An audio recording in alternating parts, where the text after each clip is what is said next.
Build करने जैसा। सो अभी हम लोग बात करते हैं कि अगर आप लोगों को या फिर अपने बच्चों को medical as a career pursue करना है तो आपको किस तरीके से आपकी जो 11th-12th है उसमें आपको क्या क्या सब्जेक्ट्स होना ज़रूरी है, या फिर आप किस किस तरीके से आगे प्रिपेयर कर सकते हो फॉर द एग्ज़ाम। सो सबसे पहली चीज़ हमारे पास आती है एजुकेशनल पार्ट, जिसमें फर्स्ट स्कूलिंग।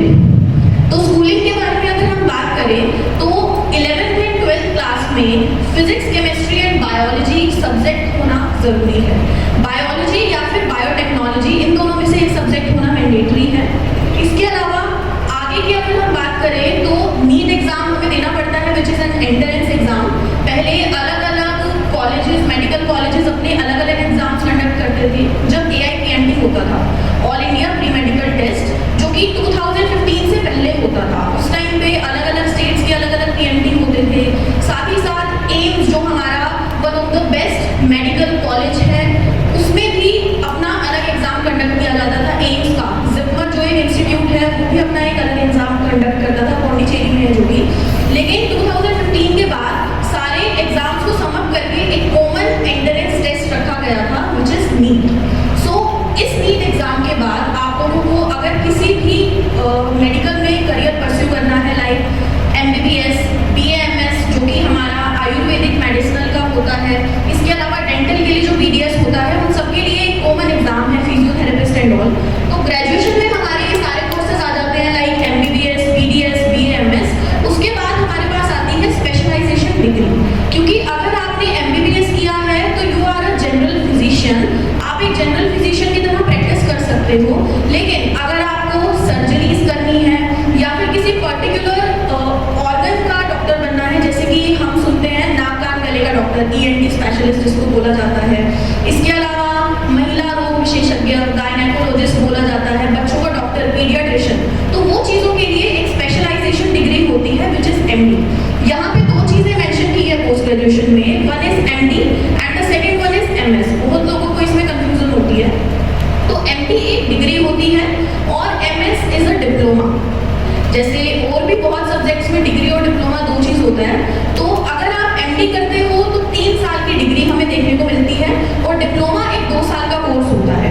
लेकिन अगर आपने MS की है तो you are not a post graduate degree holder, वो आपका डिप्लोमा ही रहेगा। तो ये डिफरेंस होता है MD एंड MS में। नेक्स्ट हम लोग बात करते हैं नीट के बारे में, जो हमारा एग्जाम है जिसके थ्रू हमें एडमिशन मिलता है ग्रेजुएशन कोर्सेज में। अभी over the period of time, last कुछ 2 ईयर्स में अगर हम ओवरव्यू ले स्टैटिस्टिक्स का, तो total registration in year 2023 there were 21 lakh registrations, जिसमें से 18 लाख बच्चे एग्जाम में अपीयर हुए थे, जिन्होंने एग्जाम दिया था। और उस 18 लाख में से 10 लाख बच्चे ऐसे थे जिन्होंने नीट एग्जाम को क्वालिफाई किया था।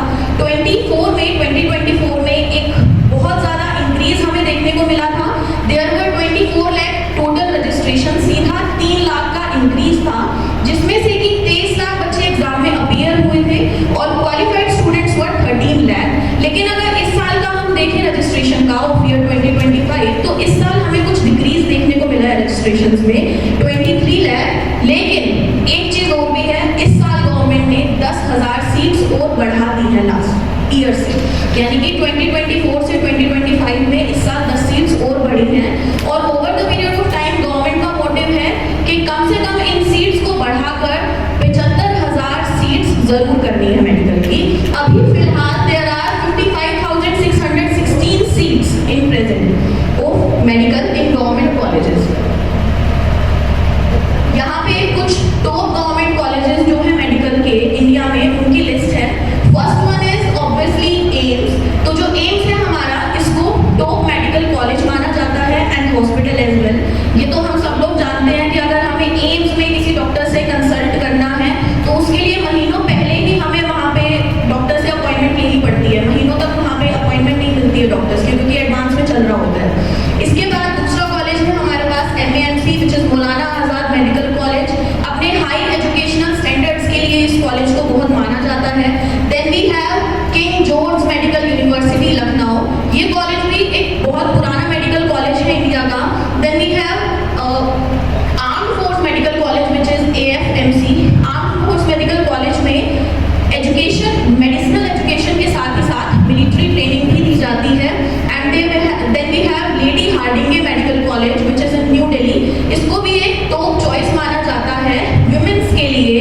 मेडिसिनल प्रोफेशनल के तौर पे अपना करियर परस्यू करने के लिए।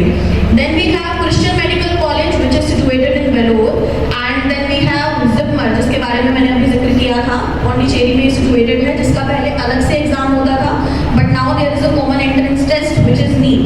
सो कुछ यहाँ पे कॉलेजेस और भी हैं। इसके अलावा total 398 medical government colleges in India. Now हम लोग डिस्कस करते हैं कुछ इफेक्टिव प्रिपरेशन स्ट्रेटजीज की, जिसके थ्रू हम इस एग्जाम को क्वालिफाई कर सकते हैं, क्योंकि हम स्टेटिस्टिक्स देख चुके हैं, हर साल मोर देन 20 लाख स्टूडेंट्स इस एग्जाम के लिए रजिस्टर करते हैं, लेकिन क्वालिफाई करते हैं कितने? 10,000, 15,000, 13,000। सो हम लोग डिस्कस करते हैं इफेक्टिव स्ट्रेटजीज के बारे में, जो कि प्रिपरेशन में हमें हेल्प करेंगी और इस एग्जाम को क्लियर करने में हमें हेल्प करेंगी। तो पहली चीज तो ये कि हमें क्लास 11 से ही प्रिपेयर करना स्टार्ट करना है। 11th और 12th में जो हम अपनी प्रिपरेशन कर रहे हैं, उसको सिर्फ हमें बोर्ड्स के तौर पे नहीं, हमें उसको प्रिपेयर करना है कॉम्पिटिटिव एग्जाम्स के लिए।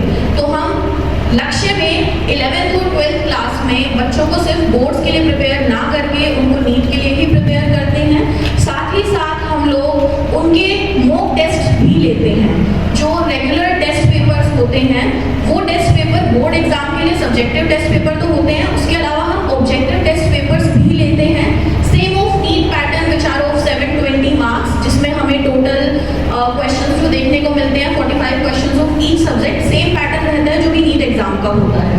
उसके बाद स्ट्रक्चर्ड लर्निंग हमें देखने को मिलती है। स्टूडेंट्स को एक स्ट्रक्चर्ड लर्निंग की ज़रूरत है, ताकि वो अपना शेड्यूल बना के चल सके कि किस टाइम उनको क्या पढ़ना है, क्योंकि हमें पता है 12th क्लास में बोर्ड्स का भी बच्चों पे बहुत बर्डन होता है। तो उनको एक स्ट्रक्चर्ड प्लानिंग की ज़रूरत है कि वो कब तक अपने बोर्ड एग्जाम की प्रिपरेशन करें, और जैसे ही उनके बोर्ड एग्जाम्स खत्म होते हैं उसी टाइम पे वो अपने नीट की प्रिपरेशन को स्टार्ट कर पाएँ। तो वो सब हम लक्ष्य में उन सबको प्रोवाइड करते हैं। इसके अलावा ड्रॉपर बैच में भी जो बच्चे एडमिशन लेते हैं, हम लोग उन्हें बेसिक से पढ़ाते हैं। उन लोगों को हम 11th 12th पास आउट की तरह ट्रीट नहीं करते हैं कि ये लोग पढ़ के आए हैं तो हमें इनके बेसिक्स नहीं देने हैं। हम उनको बेसिक से सब कुछ पढ़ाते हैं, सेम जैसा हम 11th एंड 12th में उन बच्चों को पढ़ाते हैं। एंड इसके अलावा प्रैक्टिस टेस्ट, स्टूडेंट्स को ज़्यादा से ज़्यादा मॉक टेस्ट देने हैं, क्योंकि प्रॉब्लम बच्चों के साथ ये होती है कि उनको आता सब कुछ है, लेकिन जब वो पेपर देने जाते हैं ना, तो वहाँ पे वो लोग बोलते हैं कि हम भूल गए थे। वो इसलिए क्योंकि कंसेप्ट्स आपके क्लियर हैं, लेकिन आपको ये नहीं बताया कि उन कंसेप्ट्स को आपको अप्लाई कैसे करना है, उसकी एप्लीकेशन कैसे होगी। तो मॉक टेस्ट देना सबसे ज़रूरी चीज़ है। लक्ष्य में आपको